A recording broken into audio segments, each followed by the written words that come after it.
Olá, como foi a semana? Tá animado para ver coisas incríveis desse mundo maravilhoso que é o agronegócio?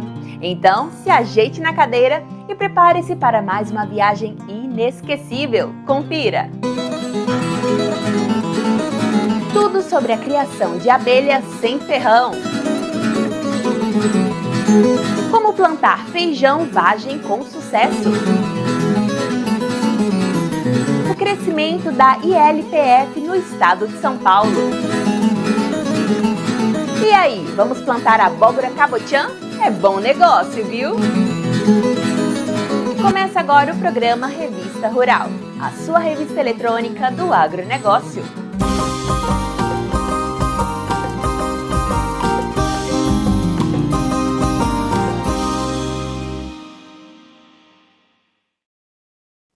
Estamos bem perto de atingir os 100 mil inscritos. Legal, né? Mas para a gente chegar lá, precisamos da ajuda de vocês. Então, quem ainda não se inscreveu, faça isso agora. E não deixe também de clicar no joinha, clicar no sininho e fazer um comentário aqui abaixo. E aí, posso contar com você? Então vamos lá! A meliponicultura vem ganhando cada vez mais adeptos, pela facilidade do manejo das abelhas e a qualidade diferenciada do mel. Se você quer entrar nessa atividade, preste atenção aos ensinamentos desse especialista no assunto. Nativas do Brasil, as espécies mandaçaia e jataí são ótimas opções para quem deseja ingressar na meliponicultura. Mas você sabe por onde começar? Vamos conhecer!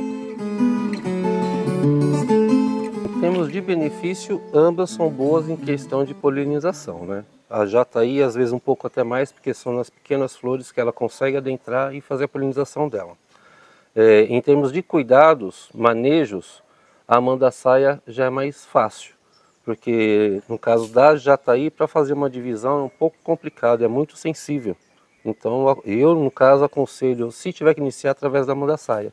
Que ali você consegue visualizar sem nenhum problema a rainha, a postura, que é a postura verde, postura madura, fazer divisões até mesmo por indução, por módulo, é bem mais fácil a mandaçaia. E até em questão, outra coisa que é mais fácil, a jataí já era difícil de você conseguir alimentar ela, porque chega uma época que tem pouca florada, pouca alimentação, então ela não tem costume de puxar alimento. A mandaçaia você já consegue dar um auxílio. E isso eu falo em questão, né, não só também centro rural como urbano. No meu caso é urbano e rural aqui também. Mas aqui elas encontram mais fácil a alimentação. Então a mandaçaia, o benefício é que ela é mais fácil de lidar com ela. Mais do que melhorar a produção de frutas nas propriedades, essas abelhas também atendem à demanda comercial de produtos como mel e própolis. Quem quer produzir o mel, qual das duas seria as mais indicadas? Ambas, só que em termos assim, a jataí, uma boa colmeia em um ano, pode ser que, dependendo da colmeia, né, que tem alguns genótipos que ela é mais propícia para mel, outros para própolis. Em torno de 500 ml, talvez até 1 litro. A mandaçaia você já consegue 1,5 litro dela no ano, tendo uma boa florada, um bom pasto, né? Como escolher o lugar adequado com relação ao clima para evitar predadores, para ter uma boa alimentação delas? Olha, o lugar adequado seria mais ou menos isso daqui, né, na natureza. Apesar que o meu, que é centro urbano, hoje eu deixo lá justamente para as multiplicações, que fica mais fácil de eu multiplicar, acompanhar, tiver que intervir com alimento energético e proteico, está mais fácil. Aqui na natureza ela encontra um pouco mais fácil, né? Então é mais ou menos dessa forma. Quais seriam as plantas assim que elas mais gostam?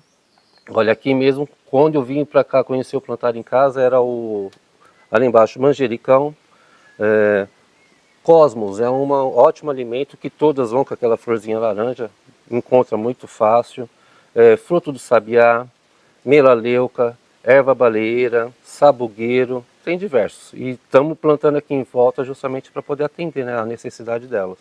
Quem vai introduzir aí essa atividade na propriedade, quais são os cuidados de manejo, assim, qual a frequência? Porque a gente sabe que se ficar toda hora mexendo pode estressar elas também, né? Sim, sim, porque vamos supor, tem pessoas que às vezes acham bonitinho e quer ficar ali abrindo o acetato toda hora, né? Não é bacana, porque ali está a rainha solta o feromônio e está os comandos dela ali dentro. Então é o máximo, se você tiver que abrir, só o necessário mesmo. Por isso que a gente procura colocar o acetato em cima, sem você ter que ficar abrindo a caixa sempre, né? Então ali por dentro dá para você ter uma pré-análise do que está acontecendo. Se você pudesse listar assim uma sequência de quais seriam os pontos para quem vai começar do zero, qual o primeiro passo? É definir o objetivo? Ó, o primeiro passo, primeiro, tem que saber realmente se gosta da meliponicultura, né? Porque no início, quando, no meu caso, via casos de relatos de pessoas que viam uma jataí ou uma merim numa nidificação no muro e ir lá e arrancar. Isso já é crime, então não aconselho, né? Então se a pessoa quiser, ela vai atrás, primeiro tem que ir atrás dos órgãos competentes, fazer o seu devido cadastro, que até mesmo para instalar uma isca, precisa ter uma autorização. Aí daí em diante ele vai seguir, tem bacana que eu mesmo terminei agora em dezembro um curso, que é gratuito, EAD, durante 1 ano, ensina tudo sobre a meliponicultura. Sidney, aqui a gente está no primeiro passo para começar a atividade prática, né? Isso. Bom, vamos lá. Para confeccionar os ninhos iscas, né? O pessoal utiliza ninho provisório, assim. Uma garrafa PET, de 2 litros, 3 litros, 500 ml, a pessoa pode optar. Eu aconselho 5 litros, 5, 7 litros. E te explicar o porquê. Porque aqui entra uma jataí e fica. Aqui pode ser que entre uma mandaguari, mas vai abandonar.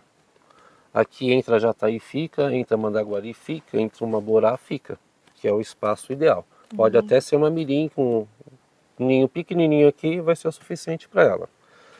Confecção: uma garrafa PET, jornal, embalar bem embalado, que não pode passar luminosidade para dentro, tá? Eu utilizo esse cotovelo aqui, ó, que encaixa perfeitamente em qualquer garrafa PET. É um cotovelo 3/4, conexão, eles falam conexão rápida. É para fazer em casa, bem prático, né? Bem prático, tá? As outras PET eu corto. As pessoas geralmente também utilizam dessa forma, tá? Mas eu costumo fazer dessa forma para potencializar. E aqui eu derreto um pouco de cera.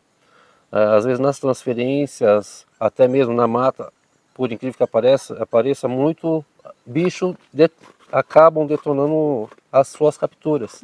Então aquela sobra lá eu reaproveito a própria cera e passo aqui, que potencializa as capturas, tá? Feito isso, geralmente, antes de colocar esse pito, eu utilizo o atrativo. Esse atrativo aqui é de sobra de material das próprias abelhas. Eu coloco, deixo lá fechado, só vou tirar na hora de instalar a isca no local. E quais são os ingredientes que tem ali? Aqui eu tenho, olha, são de diversas. Aqui tem cera de quase todas as espécies que eu tenho 11 espécies de abelhas, um pouco de cera, tem própolis, tem geoprópolis. Uma coisa para iniciantes, se eles conseguirem de fácil acesso, que é a aroeira salsa, mato, resina de árvores, você pode colocar também. Tudo isso que é algo que atrai o cheiro atrai um pouco elas, tá? Tem alguma medida aí? Na realidade, vamos supor, se eu tiver aqui, que nem está aqui, isso aqui eu já até fiz justamente para isso daqui. Se eu tenho essa quantidade, isso aqui é tudo geoprópolis de mandaçaia. Se eu tenho essa quantidade, o ideal é até cobrir. Para ele ficar bem forte, bem concentrado mesmo, tá? Quanto mais concentrado ficar, melhor. Vou te explicar o porquê. Você está vendo que cria uma camada interna, né? Se não tem isso aqui, as abelhas ela acabam escorregando o plástico, que não vai ter aderência. E tendo essa aderência, já começa a fazer a nidificação do ninho completo, os potes, tudo bonitinho. Então ajuda e potencializa muito. Então assim, a pessoa que não tiver acesso, como eu comecei, indo até a farmácia comprando um frasquinho de própolis, que deve estar 10, 15, 20 reais, colocar os 30 ml e 60 de álcool. Foi assim que eu comecei até eu ir adquirir. Aí na internet a gente vai, procura e você consegue começar a adquirir. Um desses aqui está em torno de 25, 30, esse 40, 50. E são, graças a Deus, dos meus eu tenho tido resultado e daqui a pouco vocês vão ver que realmente, bom, até hoje funcionou. Não posso reclamar não. Você comentou sobre os diferentes tamanhos e também os tipos de abelha que atrai, né? Mas Quais são os critérios que elas avaliam para ficar ali ou não? Vou dizer exatamente isso daqui, ó. aproveitar que não está aberto, vê se você consegue ver o sol lá dentro. Não. Isso daqui que é o mais importante, entendeu? Não pode entrar claridade nenhuma dentro da isca. Se entrar, elas não ficam. Elas não ficam de jeito nenhum. E assim, dependendo do ambiente que você instalar, depois vocês podem acompanhar, que está aqui a 2, 3 metros da gente, teve captura de uma espécie de abelhas domingo passado, outra veio lá, está tentando invadir. E o que está acontecendo? Até um assunto que o Carlos abordou. Mas você não está tirando as abelhas da natureza? Não. É diferente de você capturar um passarinho e prender. As abelhas a gente não prende, né? A gente oferece um ninho e isca, de lá colocamos numa caixa adequada para ela, também com espessuras boas, e ali você vai conseguir ajudar ela de uma forma ou outra, tanto com alimentação e dar continuidade na multiplicação. Você vai preservar e conservar as espécies. As iscas podem ser colocadas em diferentes pontos e variam de 50 centímetros a 5 metros de altura. No dia que você viu que tem a enxameação, você conta no mínimo 45, 60 dias para você fazer o processo delas perdendo a localização geográfica. O que acontece? Porque se eu tirar aquela isca dali e colocar no meliponário, eu vou perder todas as abelhas. Então você tem que tirar elas, levar numa distância de 2, 3 quilômetros, deixar ela lá por 30, 45 dias para depois retornar para o meliponário para o ponto definitivo. Então demora esse tempo mais ou menos da instalação até... É da instalação. Se der sorte de instalou, capturou em questão de 15 dias, com 60 dias, 90 dias você já está com um enxame dentro de uma caixa. Com certeza. A instalação de iscas em locais que não recebam sol pleno e nem mesmo ventos fortes garantem o sucesso da captura. A gente já preparou a isca e agora a gente vai fazer qual processo? Aqui nós vamos transferir essa jataí, que já está capturada em torno de 60 a 90 dias, do ninho isca para a caixa. Tá? Sabemos que essa espécie não tem o ferrão que é capaz de picar as pessoas, né? Por que você está com esse chapeuzinho aí de proteção? Então, eu tenho uma experiência aqui no Plantar em Casa que uma captura quase igual a essa, que está naquela caixinha logo ali atrás, muito forte. E se levar uma beliscada, 2 ou 3, 4 ou 5 ao mesmo tempo da jataí é uma coisa. Agora, se for centenas, acaba incomodando e você pode até atrapalhar no manejo da transferência. Você vai perceber aqui que muitas campeiras estão lá no lugar onde a isca estava. Vamos ver agora como que vai estar a hora que abrir ela aqui? Pode mostrar. Geralmente é bom tirar todo o plástico, né? De proteção.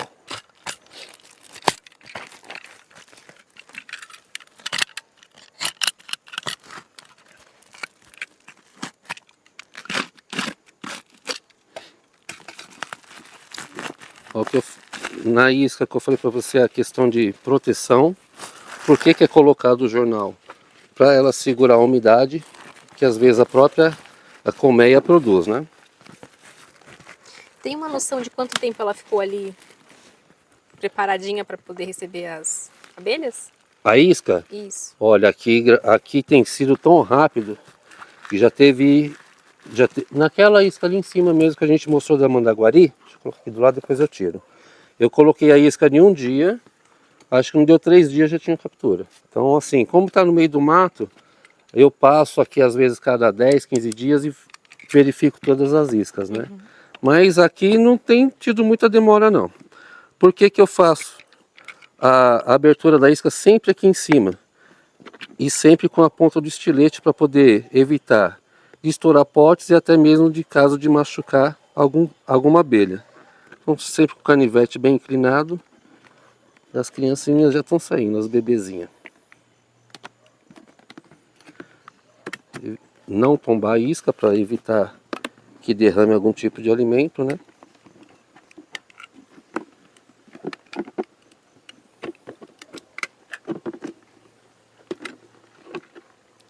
Ainda mesmo assim, eu acabei estourando um potinho de mel.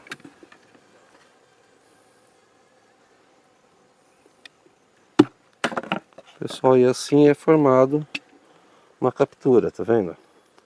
Aqui é todo invólucro, geralmente elas fazem isso, o alimento é sempre em cima do ninho, tá? Aí que a gente procura tirar esse alimento o máximo possível sem estourar, que aí você vai reservar ele e retornar ele para a colmeia. Ó, isso aqui é tudo mel, mel purinho de jataí, que coisa linda.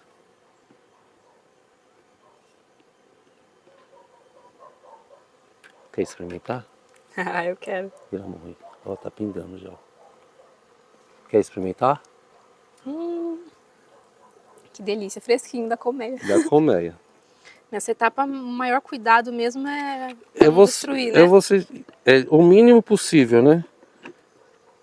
Sempre acaba estourando um pouco, não tem jeito. Aí aqui agora o cuidado é você conseguir. Eu vou abrir mais a isca aqui na lateral para ter acesso ao ninho completo.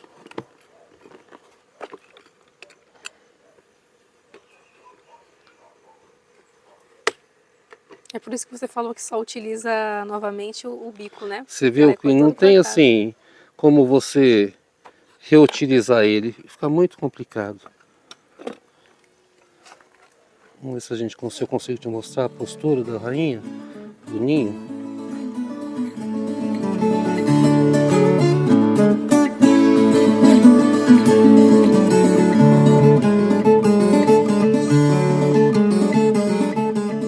Aqui está a postura da rainha. Tentar deslocar o máximo possível aqui, pra gente já transportar esse ninho todinho para lá para a caixinha. Puxa aqui. Aqui está a reserva de pólen, gente, ó. Olha que bacana. Isso aqui é uma outra coisa que eu vou reservar para poder também cortar, retornando para ela depois. Né? Isso. Vou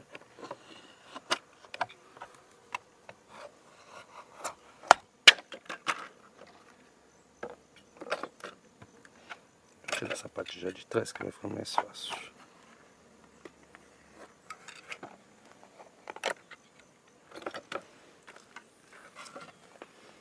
Aqui eu vou tentar pegar o ninho sem levar o alimento.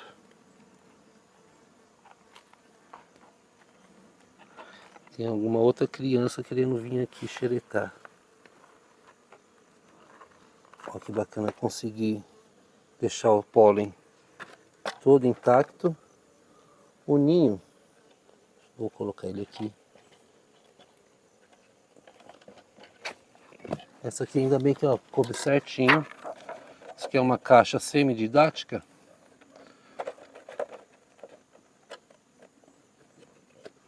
É só fechar.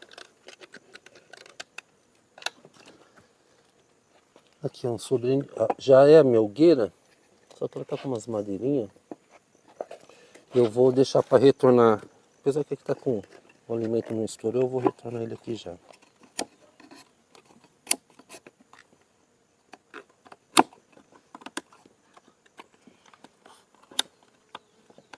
Eu acho que ela manda sair querendo pegar ela aqui, né? Elas são assim mesmo, é isso mesmo. Gente, eu tô abismado com a quantidade de pólen que essa jataí produziu. Isso daqui que a gente fala na questão de transferência, de evitar de colocar aberto, que é o que atrai o forídeo. Ah, sim. Se você tiver como ajudar elas com a cera mista, você faz uma pequena cirurgia aqui para tampar. Assim elas mesmas vão fazer o trabalho de vedar isso daqui. Rapaz, vou tirar essas madeirinhas daqui, que vão me atrapalhar. E essas caixinhas precisam ter quantas divisórias? Ninhos sobre ninhos geralmente, né? E melgueiras. Tem algumas espécies que vai até 2 melgueiras, né? Mas nessa daqui vai ser uma só. Pessoal, eu não vou retornar esse alimento não. Vou esperar você parar com cuidado para não danificar mais. Vou deixar ela se restabelecer. Deixa eu só ver a questão do mel, como é que está. O mel ainda consigo. Nossa, o cheiro é muito bom. O mel ainda dá para elas tomarem cuidado. Aqui vamos colocar o outro sobre ninho. tampa e está feita a transferência. Uma coisa importante que eu estava me esquecendo. Para elas se identificarem a casinha delas lá na onde estava o ponto, é sempre bom você colocar um pouquinho dessa cera do pito aqui na portinha da entrada da casinha delas aqui, ó. Aqui as campeiras que estiverem lá já vai identificar e já vai adentrar aí dentro da nova moradia delas. Aí da mesma forma que elas estavam organizadas dentro da isca, elas vão se organizar na caixinha, né? Cada uma na sua função. Com certeza. Aí agora elas vão ter o trabalho de reorganizar tudo que eu desmanchei, né? Tava tão bem feitinho. Aí daqui tá feita a transferência, é só colocar ela no local que elas estavam. E aí por conta delas agora reabastecer tudo novamente. Mas eu vou dar um jeito de retornar melhor aquele pólen para ela, porque é muito importante para as crias e para a rainha.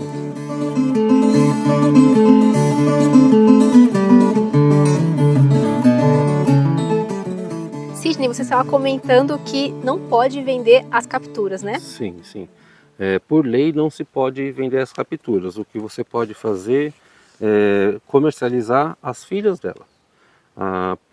Todas as capturas que você faz no órgão durante o ano, tudo que você capturou, existe um relatório que você tem que enviar para o GFAO para dizer que espécie, local, data, tudo certinho, e eles têm esse controle. Todas as caixas têm que ter uma identificação dela, dessa captura, dessa transferência, né? Tanto que ela se torna uma colmeia a partir do momento não da captura, mas sim da transferência. Porque a captura ela pode sofrer, o animal pode ir lá e arrancar ela fora, arrancar dali, matar, destruir, ou até mesmo alguém roubar, né? E a partir do momento que você já transferiu para a caixa, aí sim ela se torna uma colmeia. Então agora de fazer a multiplicação, né? Isso aqui a gente vai dizer, multiplicar, exatamente, não sei, ou divisão, como queira, que existe vários métodos, né? Mas aqui nós vamos fazer essa divisão de uma manda-saia. Tá Pode bom? mostrar. Vamos lá? Vamos aqui, ó. Vou te mostrar para vocês a parte que é aqui seria a parte da melgueira, tá? Você pode ver que está com um pouquinho, elas estão evoluindo. Mas eu vou mostrar aqui para vocês a parte onde está o ninho, para saber se está com crias maduras. Exatamente, ó. Deixa eu mostrar para você. Aqui é o cirume delas. Vou mostrar para você aqui, ó, a diferença. Esses discos estão maduros. Eu vou mostrar para você o disco verde. Provavelmente a gente vai estar vendo a rainha aqui, justamente onde é para fazer a divisão. Essa caixa aqui a gente pode chamar de caixa-mãe. Essa é a caixa-mãe, essa é a matriz. Aí dela a gente vai fazer uma filha.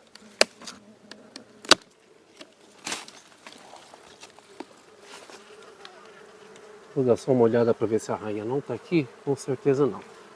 Se você notar a diferença, essa aqui é uma postura verde e essa já é uma postura madura. Então aqui eu consigo fazer a divisão. Entendeu? Aqui eu coloco. A cor é diferente, né? Isso, aqui é bem verde, você vê que aqui já fica bem caracterizado cada célula, né? Tudo certinho. Então aqui eu coloco o mesmo plástico dela. Nessa daqui eu coloco um outro plástico. Praticamente está feito a divisão, tá? Super rápido. Super rápido. O que eu faço? Geralmente, essa aqui, como ela não tem um pito de entrada, eu vou pegar só um pouquinho de cera da mãe aqui e coloco aqui na entrada para ela poder identificar. Aqui você vai passar a fita para poder evitar de entrar os inimigos, que geralmente são formiga, forídeo, larva-soldado. Então você evita. Esses animais entrando aí, eles podem causar o quê? Olha, por exemplo, o forídeo, ele coloca as larvas aqui dentro, que praticamente 24 horas você perde a colmeia todinha, porque ela come todinha a postura, come tudo. Então é complicado.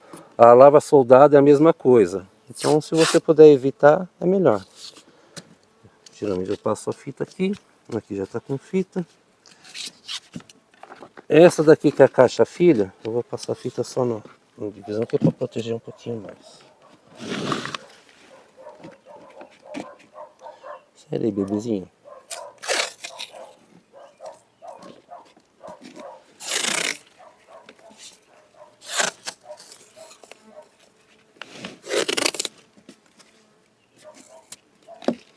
Pronto, aqui está feita a divisão. Então essa que é a filha vai para o lugar da caixa-mãe de onde eu tirei lá. E a mãe vai para um local um pouquinho distante, uns 2 metros de distância. E está feita a divisão. Na etapa de divisão, a abelha rainha deve ficar na caixa onde está a postura verde. A postura madura fica aqui.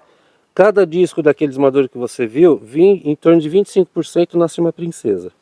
E essa princesa que vai ser, uma delas vai ser eleita a rainha da nova colmeia. Perfeito. Perfeito? Deixa eu colocar lá. Se você olhar lá, ó, já tem um monte de campeiras que voou daqui, está lá no lugar da mãe.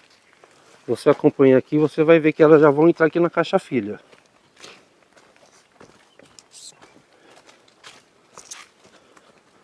Você está vendo algumas campeiras voando aqui? É colocar aqui, elas já vão começar a entrar. Elas vão identificar o cheiro ali, olha lá, ó. Já começaram a entrar. Demorou um tá vendo? segundo. E a mãe eu pego e coloco em outro local.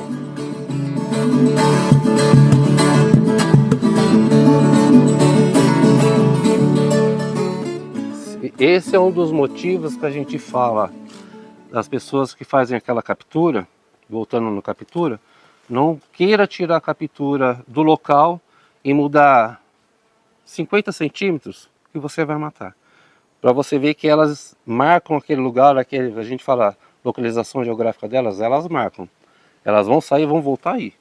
Então se você mover essa caixa, até a própria caixa, 1 metro para frente, é perigoso você perder a colmeia. E para fazer esse processo tem que ter um clima ideal?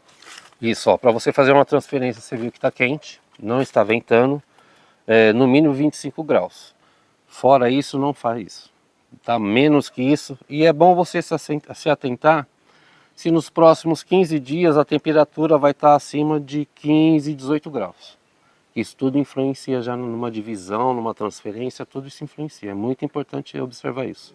Pesquisar 15 dias para frente. Além de ser uma atividade recreativa, a criação de abelhas sem ferrão mostra seu potencial, se tornando a principal fonte de renda para muitos criadores. Hoje a gente tem o próprio atrativo dos manejos das próprias espécies que a gente captura, tem a própria cera dela. Essa aqui é cera bruta 100% de abelha sem ferrão. Agora fizemos uma parceria com a Capim de Cheiro, que são sabonete, creme, pomadas, tudo com produtos com derivados das abelhas, né? O gel próprio da Mandaçaia está tendo um sucesso, fico muito feliz com isso, entendeu? E também fornecemos, pessoal que não sou de divulgar ainda na internet não. A pessoal que vem fazer o curso quer adquirir uma quantidade de ninhos iscas, além de ensinar, se quiser também a gente comercializa, a gente fornece. Diversos cursos são ministrados de forma voluntária na escola do projeto Plantar em Casa. E da natureza, os participantes levam conhecimentos para a vida. É muito bacana, são animais inteligentíssimos, que é o que eu costumo falar. Se os brasileiros ou a população no mundo em geral fosse 10% do que a organização que uma colmeia nós viveríamos diferente, viu? Porque cada uma tem a sua obrigação, tem as suas fases, é muito organizado, até em questão de defesa, depois eu vou te mostrar, em questão até de defesa, sai todas em conjunto para se defender, coisa que às vezes aqui entre os seres humanos não acontece, né? Mas numa colmeia acontece assim. É uma família, às vezes até uma colmeia do lado da outra, não é a mesma família. Mas se ambas se sentirem ameaçadas, saem todas para se defender.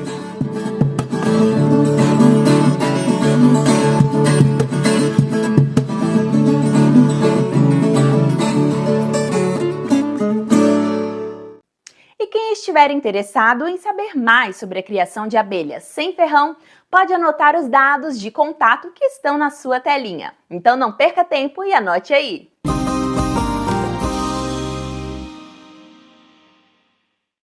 Leguminosa de alto valor nutritivo, a vagem pode ser uma boa opção de cultivo para o produtor. Adaptado às diferentes épocas de plantio, o feijão vagem se torna uma opção interessante de cultivo para o produtor. Renan, é fácil cultivar esse tipo de feijão? Oi, Bruno. É fácil sim. Esse é um produto que ele é adaptado a diferentes regiões e a diferentes épocas. No caso desse nosso produto aqui, ele tem bastante resistência às doenças de verão. Ele tem as vagens bem cilíndricas e bem uniformes. E a partir de 70 dias de plantio, ele já está sendo colhido. Então é um produto bem flexível e bem adaptável para o produtor usar também nas áreas dele. Hoje em dia, o mercado oferece diferentes opções entre variedades determinadas e indeterminadas para o produtor. A gente trabalha com esse indeterminado, que hoje é o segmento mais plantado no Brasil, mas para o produtor que quer a opção de plantar do tipo determinado, a gente tem a Tati, que aí as vagens são um pouco diferentes, são umas vagens mais verdes e mais macias um pouco, e também é um produto bastante produtivo. Então hoje a gente tem essas opções de trabalhar tanto com determinado quanto com material indeterminado. Renan, se você puder mostrar aí pra gente, aí nesse pé ao teu lado, quais são as características que o produtor tem que buscar para ter um bom plantio? Ele tem que buscar o espaçamento ideal da cultura, Bruno, e assim, a gente tem esse produto que ele é bem produtivo, tá vendo? Ele tem um pegamento sequencial de frutos, uma boa resistência às principais doenças e a uniformidade de vagem, sabe? O mercado hoje busca vagens mais tenras e mais retas. Então a gente consegue ter uma boa qualidade nos frutos aí, que é o produto comercial que o produtor vai vender depois, né? Vai comercializar. O que leva essa variedade a essa resistência e o que isso traz de benefício para o produtor? Hoje a resistência mais barata que a gente tem em plantas é a resistência genética, que é aquela que já vem embutida na semente, já vem no material genético da semente. Isso proporciona para o produtor uma planta com maior sanidade durante o ciclo. Logo, ele vai ter uma colheita maior de frutos com maior qualidade e uma maior produtividade na lavoura dele. Você falou do ciclo. Qual que é o período certinho? Quantas vezes ao ano? O que o produtor pode saber e precisa saber sobre isso? Esse produto, a gente posiciona ele na época de primavera e verão, que são as épocas mais quentes do ano. O ciclo vai muito do manejo do produtor, principalmente do manejo fitossanitário que ele faz na cultura. Mas esse produto ele começa a produzir a partir de 70 dias. Aí o período de colheita depende muito dessa questão do manejo fitossanitário, do manejo nutricional que ele faz na planta. Quais são os tratos sanitários e nutricionais mais indicados para ela?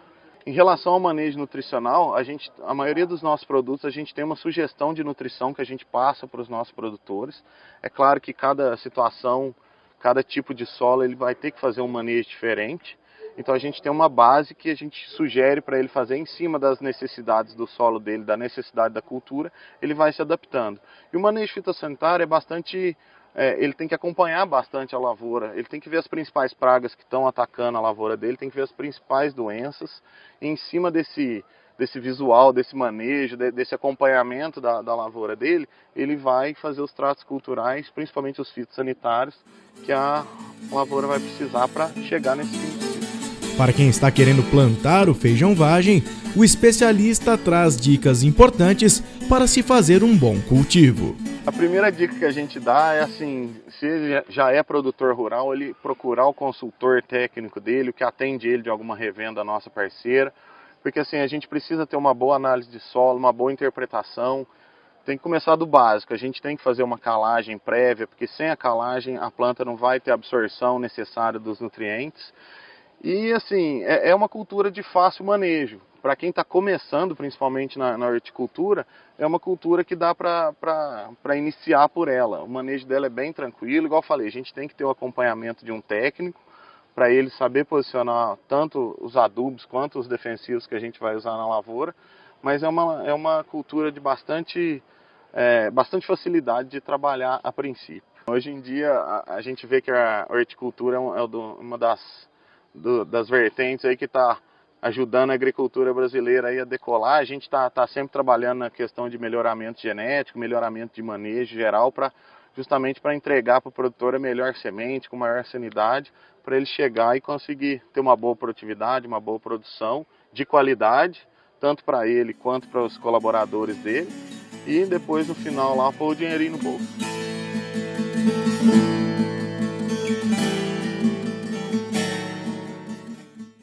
Gostou dessa reportagem? Então não deixe de fazer o seu comentário aqui abaixo. Se quiser, pode sugerir outros assuntos também. Suas ideias são muito bem-vindas. E o seu comentário pode ser lido aqui no próximo programa. Não esqueça de dizer seu nome completo e onde você mora. Mande sua mensagem, queremos ouvir você! E queremos agradecer as mensagens de carinho dos nossos espectadores. Raimundo Lindolfo, Alvaci Pereira da Silva, Ricardo Araújo, Marcelino Plínio, LL Ferreira, João Antônio Machado, Edilaine Maiara, Neuza Carvalho, Carlos Del Puerto e seu Mazinho, obrigada pela audiência. O Renato Nomura pediu uma reportagem sobre o cultivo de romã. Boa ideia, Renato, vamos correr atrás.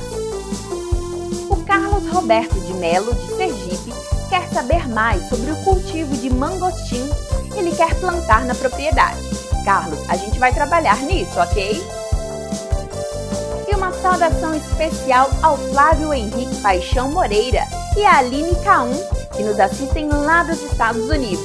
Um beijo para vocês e fiquem sempre com a gente, ok?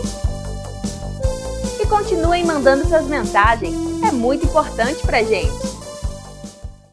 A integração de lavoura, pecuária e floresta vem crescendo muito. No estado de São Paulo, ela conquista cada vez mais adeptos, que já provam no bolso as vantagens do sistema.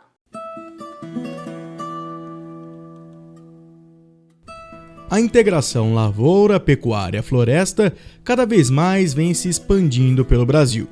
Segundo estudos publicados pela rede ILPF, o país conta com aproximadamente 17,4 milhões de hectares com o sistema adotado. Em São Paulo não é diferente, e os produtores estão buscando melhores resultados através dessa soma de fatores. Hoje em dia, se eu falar em nível nacional, é impossível a gente pensar sem uma integração. A integração é positiva em termos econômicos, em termos sociais, em termos ambientais. A gente aumenta a produtividade numa menor área, então a gente tem esse fator de efeito poupa-terra. A gente consegue ampliar a agricultura sem avançar a fronteira agrícola, sem derrubar uma árvore, pelo contrário, colocando componente florestal. O mais importante que a gente pensa, trazendo dinheiro para o bolso do produtor. Os produtores às vezes não têm esse conhecimento, então, mas a maioria que a gente contactou e tudo acha interessante e até um desafio para a gente, né? Tá levando isso para a região, tá conseguindo levar essas informações para tentar uma melhoria de ganho ali para esses produtores, né? O incentivo pela adoção do sistema é uma peça importante nesse quebra-cabeça, que visa a lucratividade para quem está na lida diária do campo. E ações como a Caravana ILPF ajudam a ampliar os números desejados. Desde a década de 90, exatamente 1996, né, que nós já começamos a plantar sistemas integrados, né, agro-silvopastoril, hoje a gente chama de sistemas ILPF, né, então isso não é uma novidade no Grupo Suzano, né, e a gente continua incentivando também essa prática, né, adotando dentro das estratégias de cada unidade florestal, né, que são várias no Brasil, a gente adota essa tecnologia também como mais uma oportunidade de negócio para o produtor rural. É mais uma atividade que ele tem aqui de substituição de renda, ou seja, ele dedicou uma parte da propriedade dele, ou dentro do talhão de plantio, ele usou isso para a gente fazer plantio florestal, acreditando também na cultura florestal, e uma parte ele vai continuar aí com a produção agropecuária numa escala menor. Aqui a região vem se identificando com plantação de eucalipto, né? Eu já tenho uma área grande plantada com a Suzano e agora esse sistema aqui eu achei mais interessante porque é um sistema híbrido que não pode manter o valor da terra ou até melhor com a componente da madeira, aumentar um valor agregado. Esse sistema de eucalipto favorece assim para o futuro, para a família que quiser tocar um dia, fica mais fácil do que a pecuária. A gente trabalha com leite e a gente sabe que o estresse térmico é complicado, ainda mais quando se trabalha com um gado com uma genética mais apurada. eles sofrem demais com o estresse térmico. Então, a ideia é principalmente a questão do sombreamento. Eu tenho uma expectativa muito boa com relação a isso. No estado, um dos desafios das entidades que trabalham com a ILPF é fazer com que o sistema não seja uma atividade de um produtor só, mas que aconteça em grande escala, com grandes áreas e de forma sustentável. O sistema Integração Lavoura, Pecuária e Floresta é interessante que você, dependendo da sua realidade, na sua propriedade, você pode trabalhar em diferentes combinações e então a nossa expectativa é realmente que a gente consiga ampliar a adoção dessa tecnologia nas várias regiões do país.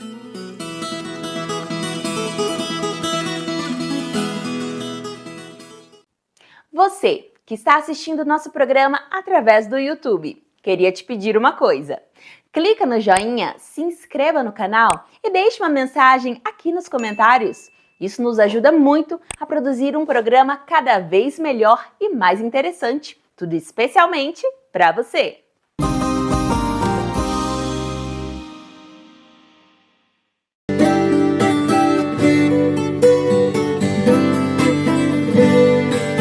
Com o aumento das lavouras no Brasil, áreas originalmente ocupadas por animais silvestres passaram a abrigar também animais exóticos, como o javali.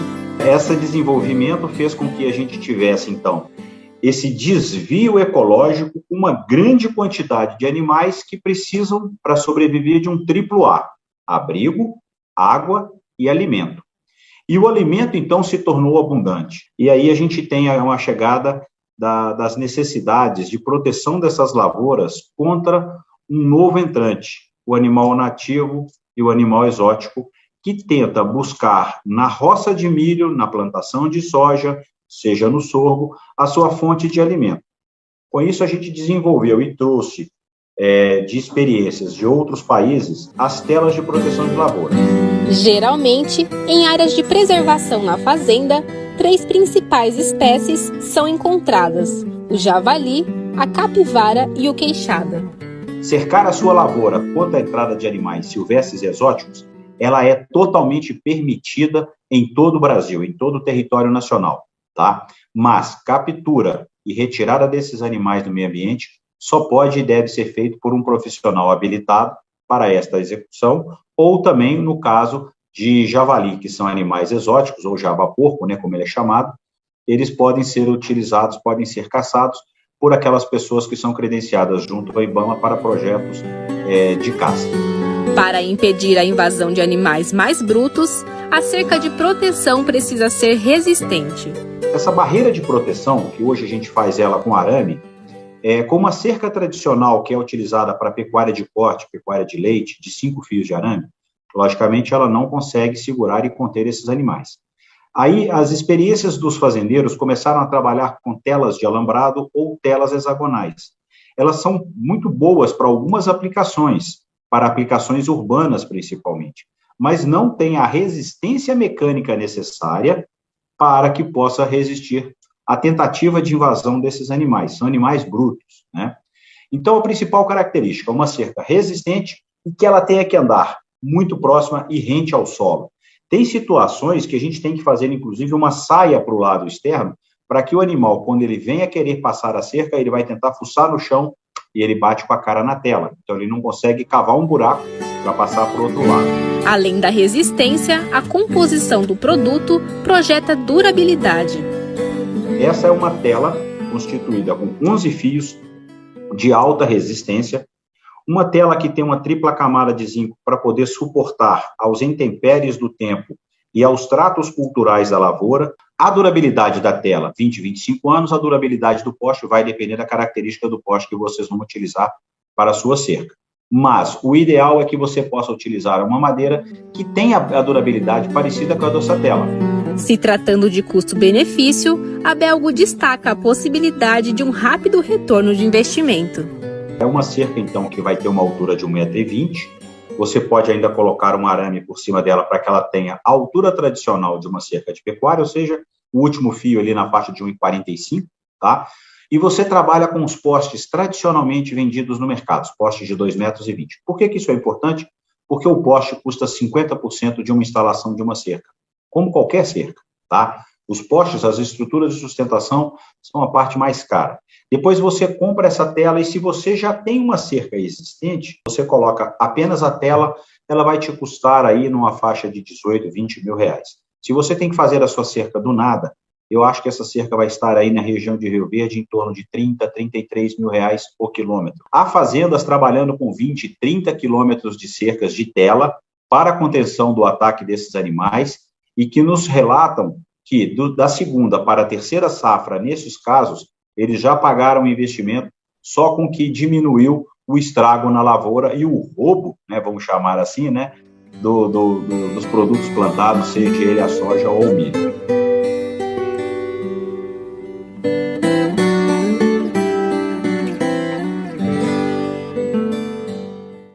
Conhece a abóbora cabotiã? Ela é bem versátil e pode ser consumida cozida, refogada e até assada.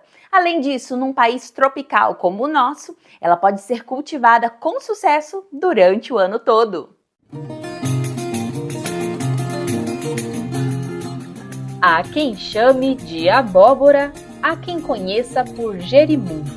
Tem também quem a defina como tetsukabuto, japonesa kabotiá ou cabotiã. Mas se tem algo que todos podem concordar, é sobre a versatilidade do fruto quando utilizado no preparo de receitas diversas.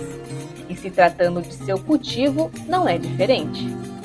As abóboras elas são bastante rústicas, podendo ser plantadas no Brasil todo, no ano inteiro. A gente só tem que tomar cuidado e evitar as épocas muito frias, porque ela não suporta temperaturas abaixo de 10 graus, ela já vai sentir, travar a planta, mas em geral pode ser plantada o ano todo.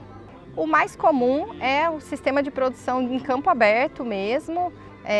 Muitas regiões não utilizam nem sistema de irrigação. E como eu disse, é uma cultura rústica que vai se adaptar bem nas condições mais adversas. O espaçamento aqui no caso onde a gente está vendo as cabotiás, tetsukabutos, né?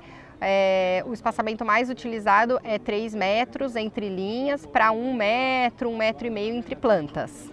Em geral, o ciclo das tetsukabutos ela vai de 75 até 110 dias, dependendo das épocas mais frias do ano. Oferecendo propriedades que combatem o envelhecimento precoce, a qualidade final desse produto depende do manejo nutricional e fitossanitário realizado no campo. É importante o produtor controlar as ervas daninhas. Esse controle ele é feito desde o início do ciclo, né?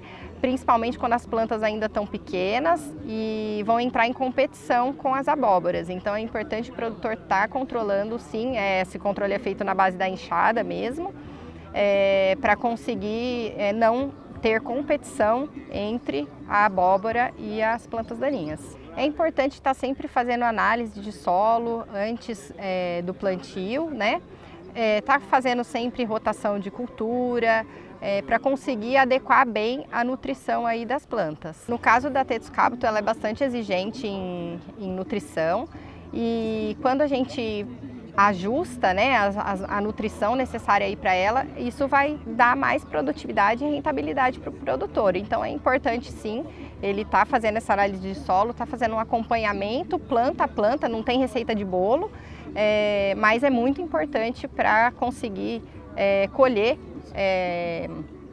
maiores produtividades. O controle de pragas e doenças ele vai ser com o uso de fungicidas, inseticidas. É importante sempre estar respeitando as carências, as dosagens e a rotação entre princípios ativos. De doença a gente pode falar de oídio, né? Uma doença bastante importante aí que acontece nas abóboras, e as viroses também das abóboras em geral são bastante importantes. Essas viroses transmitidas, a maioria delas, as principais delas, por pulgão, por afídeos, né? E aí é importante estar fazendo o controle desse vetor para diminuir essa pressão mesmo de viroses. Mesmo apresentando rusticidade, a colheita no momento ideal traz melhor rendimento para o produtor. A pré-colheita para as abóboras até que não tem muita exigência não. Geralmente o produtor vai acompanhando tanto o ciclo, né, quanto a planta que começa a entrar em senescência no final do ciclo. E aí é importante a hora que ela, né, já está no final do ciclo, o produtor entrar para colher, porque aí, muitas vezes é a hora que a planta já não aguenta mais e aí entra o sol queimando os frutos, e isso deteriora bastante o produto final. Um ponto importante para a gente lembrar das Tetsukabutos é que a gente precisa fornecer o polinizador para ela conseguir ter o pegamento dos frutos. Então, ou uma outra abóbora, que pode ser uma moranga, pode ser uma butternut, para fornecer esse pólen para ela, ou uma polinização artificial, que o produtor usa bastante 2,4-D, em baixas dosagens, né, respeitando todas as doses, mas se o produtor não usar um polinizador ou artificial ou uma outra abóbora que vai fornecer pólen para esse Tetsukabuto, ele não vai ter produção. Então é bastante importante a gente lembrar disso. Geralmente o produtor acompanha a colheita de acordo com a planta vai mostrando para ele que ela está chegando em final de ciclo, quanto o próprio ciclo, né? Se ele está plantando numa época mais quente, vai ser um ciclo mais curto. Se ele está plantando numa época mais fria, vai ser um ciclo um pouco mais longo. E com relação à pós-colheita, são frutos muito rústicos, que suportam bem aí 3, 4 meses de pós-colheita, vão chegar com qualidade no mercado final. A colheita em si, ela é feita também de forma bem rústica. O pessoal da colheita entra no campo, joga esses frutos dentro de um caminhão de qualquer jeito. Elas têm que suportar bem esse processo para chegar no mercado final ainda com qualidade. Investir no manejo e no material mais adequado é fundamental para uma colheita promissora. Em média, assim, vai variar muito, a produtividade ela vai variar muito do manejo, da época, da região, né? Então a gente tem regiões colhendo aí em torno de 20 toneladas por hectare, mas em termos de potencial produtivo das plantas, né? Se você fornecer nutrição, fornecer irrigação também de uma forma equilibrada para a planta, a gente sabe de produtividades aí de 30, 35 toneladas por hectare. Aqui a gente tem a Fuji e a Montana, são dois produtos relativamente novos nossos. E o que a gente vê, o diferencial delas, né? A Montana, a gente vê um fruto mais alto, com uma casca mais lisa e uma polpa bem espessa. A gente fala que é um fruto mais voltado para a qualidade, uma variedade, um híbrido mais voltado para a qualidade. E a Fuji já é uma planta mais rústica, com ciclo precoce e um potencial produtivo até superior do que a Montana. Então a gente tem aí os dois híbridos diferentes para atender às demandas de mercado em termos de qualidade de fruto, em termos de rusticidade, precocidade e produtividade. Saindo do tradicional, a abóbora cabotiá também dá um ótimo doce.